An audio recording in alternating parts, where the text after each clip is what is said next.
صلاۃ والسلام نے ایسے خوش نصیب لوگوں کے متعلق فرمایا کل قیامت کے دن اللہ ان کو کیا پروٹوکول دے گا، کیا مقام ہوگا۔ سیدنا حضرت موسیٰ اشعری رضی اللہ تعالیٰ عنہ اس حدیث کے راوی ہیں کہ نبی کریم صلی اللہ علیہ وسلم نے فرمایا کہ کل قیامت کا دن ہوگا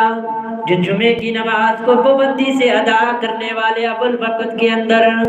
آ کر کے ادا کرنے والے، صحیح معنوں میں جمعے کا حق ادا کرنے والے، کل قیامت کے دن معاشر کا میدان سجا ہوگا، لوگ نفسا نفسی کے عالم میں ہوں گے، لیکن یہ جمعے کی نماز ادا کرنے والا بندہ، اس کا چہرہ بھی، اس کی شکل و شباہت بڑی چمک رہی ہوگی اور وہ چمک کے اندر لپٹا ہوا ہوگا۔ فرمایا اللہ کے محبوب پیغمبر نے اس کی مثال دی، فرمایا جس طرح دنیا کے اندر نئی نویلی دلہن ہوتی ہے، اس دلہن کو طرح طرح کے لباس، خوبصورت لباسوں کے اندر لپیٹا جاتا ہے، اس کے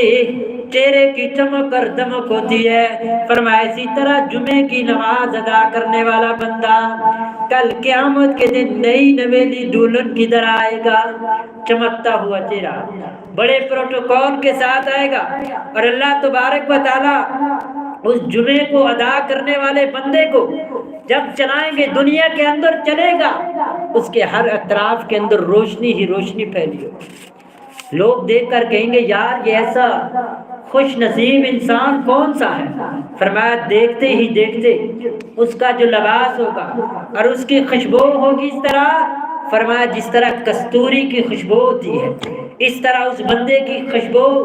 آ رہی ہوگی، چمک اور دمک ہوگی، چمکتا ہوا آئے گا، اور فرمایا وہ ایک پہاڑ کے اندر داخل ہوگا، اور وہ کفور کا پہاڑ ہوگا، لوگ دیکھ رہے ہوں گے کہ اس پہاڑ کے اندر وہ بندہ داخل ہوا، اتنا چمک دمک والا، روشنی روشنی تھی، اب وہ بندہ کہاں گیا؟ اللہ کے محبوب پیغمبر نے فرمایا آنکھوں لوگوں کی جو ہے اپنی پلکوں کو جگائیں گی نہیں، اوپر ہی رہ جائیں گی دیکھتے ہی دیکھتے، حتیٰ کہ نبی کریم صلی اللہ علیہ وسلم نے فرمایا اللہ اس بندے کو جنت کے اندر سیدھا داخل کرے گا، اور اس بندے کے ساتھ صرف ایک اور خوش نصیب ہوگا۔ فرمایا وہ کون سا بندہ ہوگا؟ فرمایا جو ثواب کی نیت سے آ کر مسجد کے اندر اذان دینے والا بندہ۔ ہم سمجھتے نا اذان کی کوئی فضیلت نہیں، کہتے جی بچے اذان دے، فلاں دے دے، بس اس کی ذمہ داری لگی ہے، بس دیتا ہے۔ ہمارا گلا خراب ہے، ہم نے کبھی دی نہیں ہے، شرماتے اذان دیتے ہوئے۔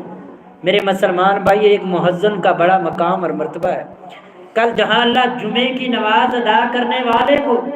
جنت میں داخل کرے گا، اللہ اس کے ساتھ دنیا کے اندر ثواب کی نیت سے اذان دینے والے بندے کو بھی داخل کرے گا۔ جہاں جمعے کی فضیلت اللہ کے محبوب پیغمبر نے بیان فرمائی، اللہ کے محبوب پیغمبر علیہ الصلوۃ والسلام نے ایک مؤذن جو بڑی دلچسپی سے ثواب کی نیت سے اذان دیتا ہے، اللہ کے محبوب پیغمبر علیہ الصلوۃ والسلام نے اس کی فضیلت کو بھی بیان فرمایا۔ رسول اللہ صلی اللہ علیہ وسلم نے اسی طرح فرمایا جمعے کے دن سورہ کاف پڑھا کرو، سورہ کاف کی تلاوت جمعے کے دن کیا کرو۔ اللہ کے محبوب پیغمبر سورہ کاف جمعے کے دن پڑھنے کا اجر و ثواب ہمیں ملے گا کیا؟ نبی کریم صلی اللہ علیہ وسلم نے فرمایا جو بندہ ہر جمعے کے دن سورہ کاف کی تلاوت کرتا ہے، اللہ تبارک و تعالی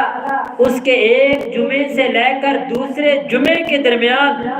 اللہ تبارک و تعالی جو ہے ایک روشنی کر دیتے ہیں نور سے،